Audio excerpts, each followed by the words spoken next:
राज और पूजा एक साथ पढ़ाई करते थे। वह दोनों एक अच्छे दोस्त थे। राज मध्यम वर्ग परिवार से था, लेकिन पूजा एक बहुत ज्यादा अमीर घर की लड़की थी। दोनों साथ में पढ़ाई करते थे और साथ में कॉलेज पढ़ने के लिए जाया करते थे। दोनों के घर एक ही गांव में थे, इसी कारण थे दोनों कॉलेज के बाहर भी खेलने के लिए जाया करते थे। ऐसे में राज और पूजा दोनों में काफी ज्यादा गहरी दोस्ती हो गई थी। दोनों में काफी ज्यादा मित्रता होने के कारण दोनों एक अच्छे दोस्त बन गई थी। लेकिन दोनों में आपसी में कभी प्यार की बातें नहीं हुआ करती थी, मतलब कि कभी दोनों एक दूसरे को ज़ाहिर नहीं किया था कि वह एक दूसरे को प्यार करते हैं। धीरे धीरे इनकी दोस्ती और गहरी बनती गई और इन दोनों को दोनों के साथ रहने की आदत हो चुकी थी और दोनों कभी भी अलग नहीं रह सकते थे।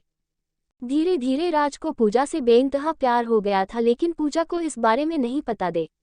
पूजा हमेशा चाहते थे कि वह एक अमेरिका तथा विदेश में रहने वाले लड़के से शादी करेगा जो बहुत ज़्यादा अमीर होगा। लेकिन राज एक मध्यम वर्ग परिवार से था, इसी कारण से पूजा की ध्यान राज पर नहीं गया। पूजा हमेशा से ही चाहते थे कि हमें अमेरिका में रहने वाले लड़के जो बहुत ज़्यादा कमाते हैं, मैं उन्हीं से शादी करूंगी और उनके साथ पूरी जिंदगी भर खुश रहूंगी। धीरे धीरे समय बीतता गया। पूजा की शादी की उम्र हो चुकी थी। उनके माता पिता जी हम लड़के ढूंढने की तैयारी कर रहे थे। जैसे ही एक दिन पूजा राज कहता है कि मेरे पिताजी तथा माताजी मेरे लिए लड़का ढूंढने का प्रयास कर रहा है, तो उसके बाद राज के पैरों तले जमीन निकल गई, क्योंकि राज भी पूजा से बेइंतहा प्यार करता था। लेकिन राज पूजा के मन के बात को जानता था चित्र से कि हुआ क्या चाहती है, और पूजा तो हमेशा से ही अमीर लड़के से शादी करने के लिए चाह रहे थे। ऐसे में अगर राज अभी तो पूजा से शादी नहीं हो सकती थी, इस कारण से हुआ चुप ही रहा और जो हो रहा है उसे होने दिया। धीरे धीरे जैसे ही उनके माता पिता जी ही लड़का ढूंढने का प्रयास करने लगा था, वैसे ही एक अमेरिका से लड़का आया था शादी करने के लिए, जिसका नाम पीयूष था। बहुत ज़्यादा अमीर घर का लड़का था। वह अमेरिका में जॉब करता था और उसकी महीने की कमाई तकरीबन $500 प्रति घंटा थी।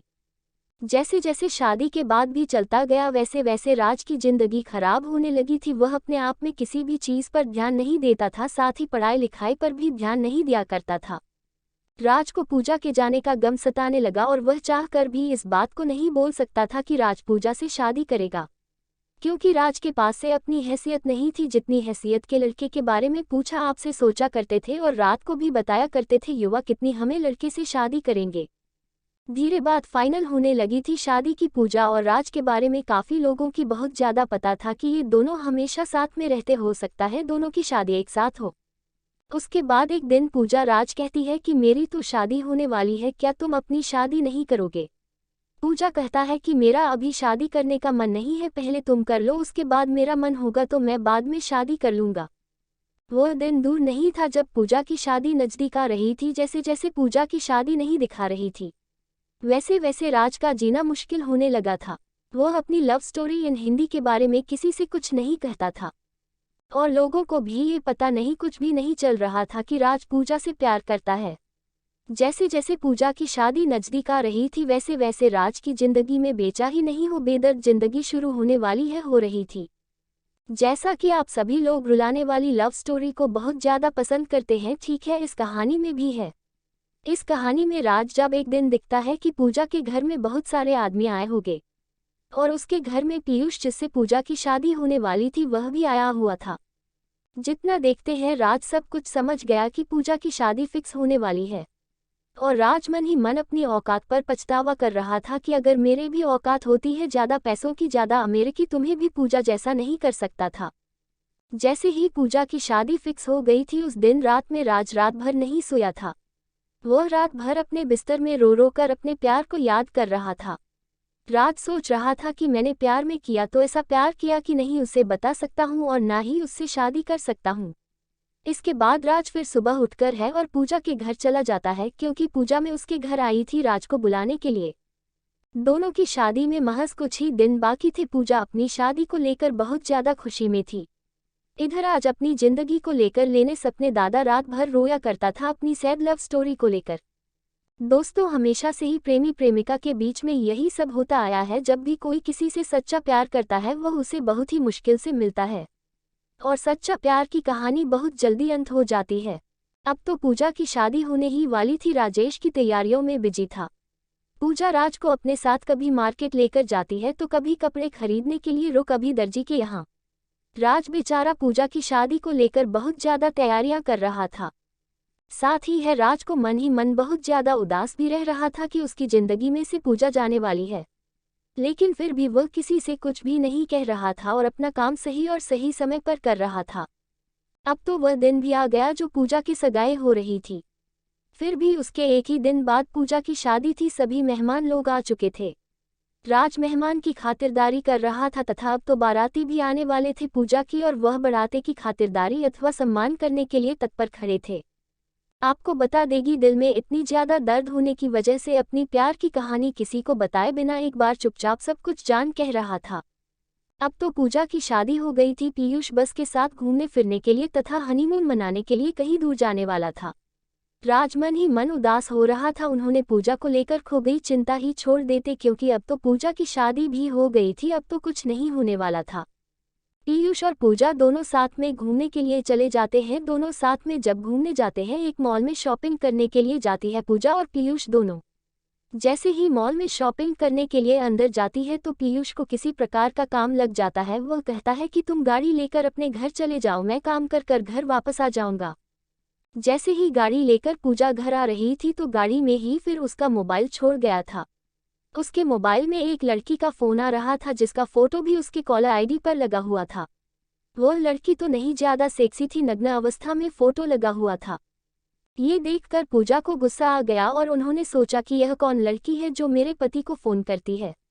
पूजा गुस्सा से फोन उठाती है। वैसे ही फोन उठता है, उधर से आवाज आती है, जानू तुम कहाँ हो? लग रहा है मुझे छोड़कर कहीं चले गए हो या तुम्हें कोई दूसरी मिल गई है। अब तो तुम मुझे फोन भी नहीं करते हो। ये देखकर पूजा को बहुत ज्यादा गुस्सा आ जाता है। हुआ फोन काट देता है। जैसे ही पूजा फोन करती है वह बहुत ज्यादा गुस्से में होती है। वह गाड़ी इधर उधर और बहुत ही स्पीड चलाने लगती है। गाड़ी स्पीड चलाने के क्रम में उसके सामने एक बहुत बड़ी गाड़ी आती है और पूजा गाड़ी को कंट्रोल नहीं कर पाती है और उस गाड़ी में जाकर टक्कर मार देती है। पूजा जैसे ही गाड़ी को टक्कर मार दी है वह बेहोश हो जाती है। अब तो पूजा की बहुत ज्यादा हालत खराब हो गई थी। उसके दिमाग से बहुत ज्यादा खून निकल रहा था, मतलब उसके सर में चोट लगी थी। जैसे ही ऐसी जानकारी पूजा के घर वाले तथा राज को मिलती है, वह तुरंत ही दौड़े दौड़े शहर जाकर अपनी पूजा को लाकर हॉस्पिटल लेकर आता है।